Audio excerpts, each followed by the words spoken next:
تو سب سے پہلا جو جائزہ ہمیں لینا ہے کہ محمد کی رسالت پر صلی اللہ علیہ وسلم ہمیں یقین ہے.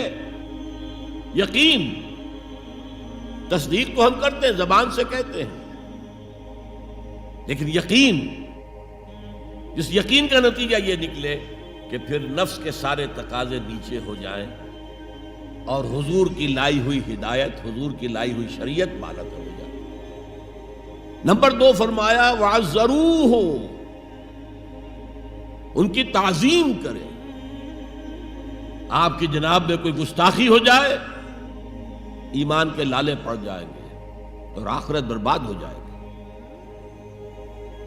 اس تعظیم میں کیا کیا چیزیں شامل ہیں؟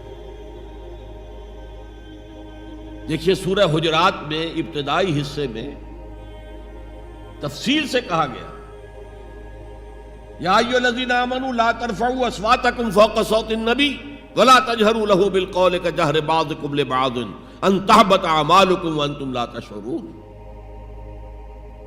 اے ایمان کے دعوے دارو، کبھی اپنی آواز کو رسول کی آواز سے بلندتر نہ کر دینا، مبادا تمہارے سارے اعمال حبط ہو جائیں اور تمہیں پتہ بھی نہ چلے.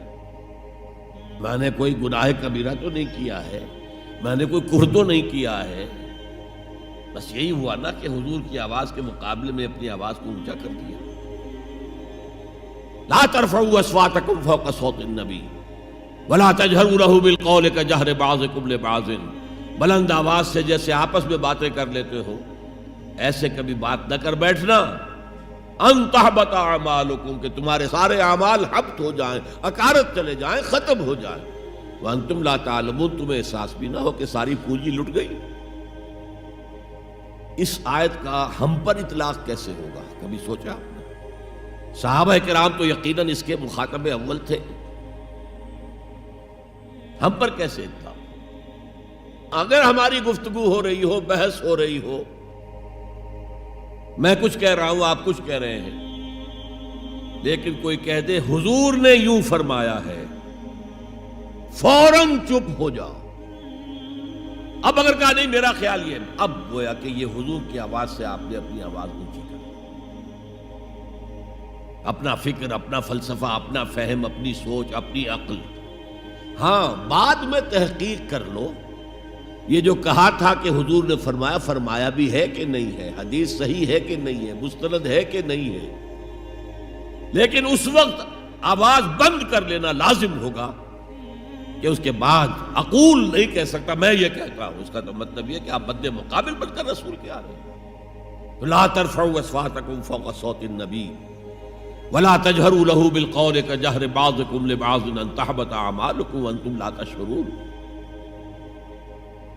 صحابہ کے بارے میں آپ نے سنا ہوگا کہ حضور کی محفل میں ایسے بیٹھے ہوتے تھے ساکت و صامت، جیسے کہ ان کے سروں پر پرندے بیٹھے ہوئے ہیں اور انہیں اندیشہ ہے کہ ذرا سا بھی ہلیں گے تو پرندہ اڑ جائے گا. اس قدر ادب.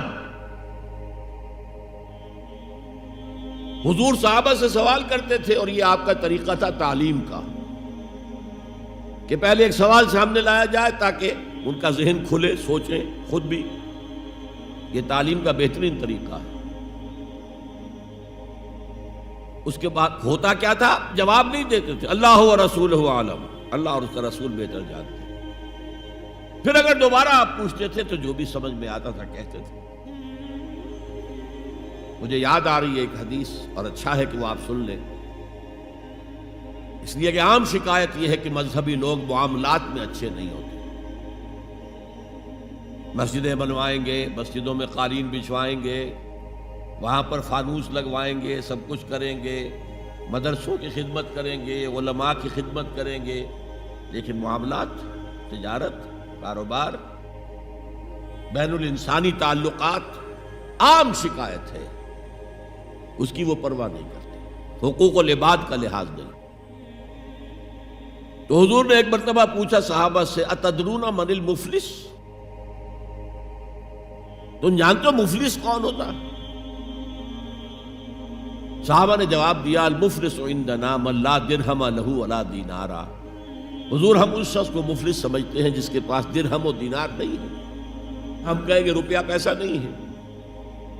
فرمایا نہیں، میری امت کا مفلس وہ ہوگا جو بہت سی نمازیں لے کر آئے گا، بہت سے روزے لے کر آئے گا، بہت سے حج لے کر آئے گا، بہت سے عمرے لے کر آئے گا، لیکن اس کے ساتھ ہی قد شتم ھذا، فلاں شخص کو گالی دی تھی، واکل مال ھذا، فلاں شخص کا مال کھا لیا تھا، فلاں شخص پر تہمت لگائی تھی. اب وہ سارے دعوے دار آ جائیں گے، اللہ اس نے میرے ساتھ یہ کیا. ٹھیک ہے بھائی، اس کی نمازیں تم لے جاؤ، اور تو کچھ ہے نہیں، کوئی کرنسی تو ہے نہیں وہاں، نہ ڈالر ہے نہ یورو ہے، کچھ بھی نہیں، اعمال کی کرنسی ہے، نیکی تم لے جاؤ. کوئی اور دعوے دار آیا، روزہ وہ لے گیا، اس کے پاس کچھ نہیں رہا. دعوے دار اب بھی باقی ہیں، اب ان کے گناہ جو ہے اس کے حساب میں پڑنے شروع ہو جائیں گے، یہاں تک کہ دوسروں کے گناہوں کے بوجھ تلے دب کر وہ جہنم میں جھونک دیا. یہ مفلس. تو یہ انداز تھا حضور کا سمجھانے کا، پڑھانے کا، فطری طریقے تعلیم. تو فالذین آمنوا بہ وعزروہ، تو وہ لوگ جو ایمان لائے ان پر اور جنہوں نے ان کی تعظیم کا حق ادا کیا.